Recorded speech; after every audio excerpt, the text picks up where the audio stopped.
Hello friends, कैसे हैं आप सब। आज मैं आपके साथ शेयर करने वाली हूँ तंदूरी नान की रेसिपी। आज मैं ये नान तवे पर बनाऊंगी और ये बहुत ही आसानी से और झटपट बनकर तैयार हो जाती है। और इस तंदूरी नान को बनाने के लिए हमें ना तंदूर की ज़रूरत है और ना ही ओवन की। बहुत ही सॉफ्ट और फ्लफी भी बनती है।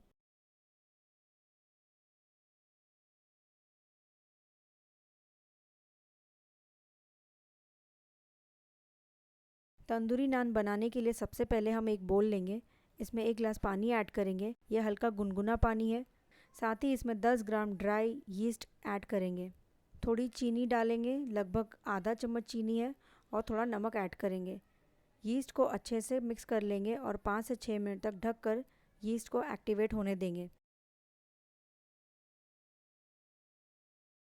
ये देखिए 5 से 6 मिनट हो चुके हैं। यीस्ट अच्छे से एक्टिवेट हो गई है। अब हम इसमें 250 ग्राम मैदा ऐड करेंगे। मैदे को हमें अच्छे से गूंदना है। अगर आपके पास यीस्ट नहीं है तो आप 1 चम्मच बेकिंग पाउडर और आधा छोटा चम्मच बेकिंग सोडा भी यूज़ कर सकते हैं। डो को हमें ज़्यादा पतला नहीं गूंदना है। जब यीस्ट एक्टिवेट होगी तो डो अपने आप पतला हो जाएगा, इसलिए डो को थोड़ा टाइट ही गूंदें। यहाँ मैं थोड़ा पानी यूज़ कर रही हूँ। पानी एक बार में नहीं डालें, थोड़ा थोड़ा करके पानी यूज़ करें। ये देखिए डो गूंद कर तैयार हो चुका है। इसमें थोड़ा ऑयल डालकर गूंद लेंगे।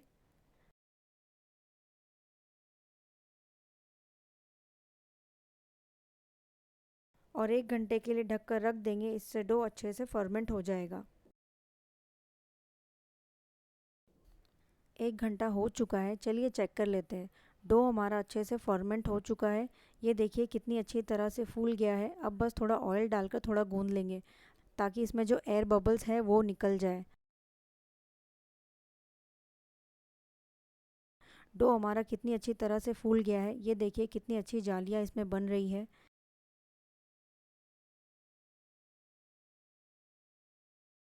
यहाँ मैंने एक प्लेट में थोड़ा मैदा डस्ट करके रखा है। इसे जब हम मैदे की लोइयाँ बनाएंगे तो ये चिपकेगी नहीं। अब हम इसकी बराबर साइज़ की लोई बना लेंगे। आपको जिस साइज़ की नान बनानी है उस साइज़ की लोई बनाएं। यहाँ मैं मीडियम साइज़ की नान बना रही हूँ। ये देखिए 5 से 6 लोई मैंने एक बार में बनाकर तैयार कर ली है। अब चलिए इसे हम बेल लेते हैं। यहाँ हम सूखा आटा थोड़ा डस्ट करेंगे और लोई को हाथों से थोड़ा फैला लेंगे। और अब बेलन की मदद से नान को बेल लेंगे। ये देखिए यहाँ मैंने एक मीडियम साइज़ की नान बना ली है। और मैंने एक प्लेट ले लिया है। इसमें मैं थोड़ा आटा डस्ट कर रही हूँ। और अब जो नान बेल कर रेडी हो गई है वो इसमें रखते जाएंगे। आटा डस्ट करने से नान चिपकेगी नहीं। ये देखिए मैं आपको एक और नान बेल कर दिखाती हूँ। सेम प्रोसेस है, बेल कर प्लेट में रखते जाएंगे। यहाँ मैंने 3 नान बेल ली है। चलिए इसे तवे पर सेक लेते हैं। गैस का फ्लेम मीडियम ही रखें। लो फ्लेम पर बनाएंगे तो नान अच्छे से पकेगी नहीं और फूलेगी भी नहीं। जैसे हम रोटी सेकते हैं तवे पर, बस उसी तरह हमें नान को सेकना है। ये देखिए हल्के हल्के बबल आने लगे हैं, बस यही साइन है कि आपको नान को पलटना है। नान हल्की हल्की फूलने लगी है। दोनों तरफ से उलट पलट कर अच्छे से सेके। आप देख सकते हैं नान कितनी अच्छी तरह से फूल गई है।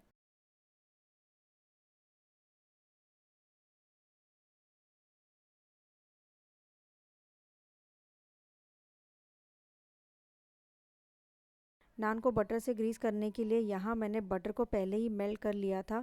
अब बस इसमें थोड़ा सा बारीक कटा हुआ फ्रेश हरा धनिया डालकर मिक्स कर लेंगे। बटर का मिक्सचर हमारा रेडी हो गया है। चलिए नान को ग्रीस कर लेते हैं।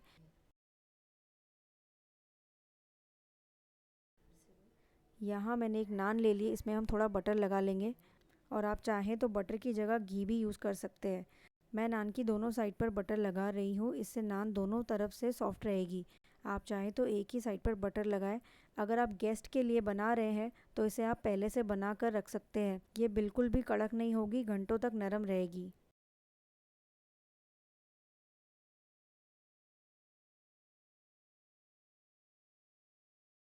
चलिए मैं आपको दिखाती हूँ कि नान कितनी सॉफ्ट और फ्लपी बनी है।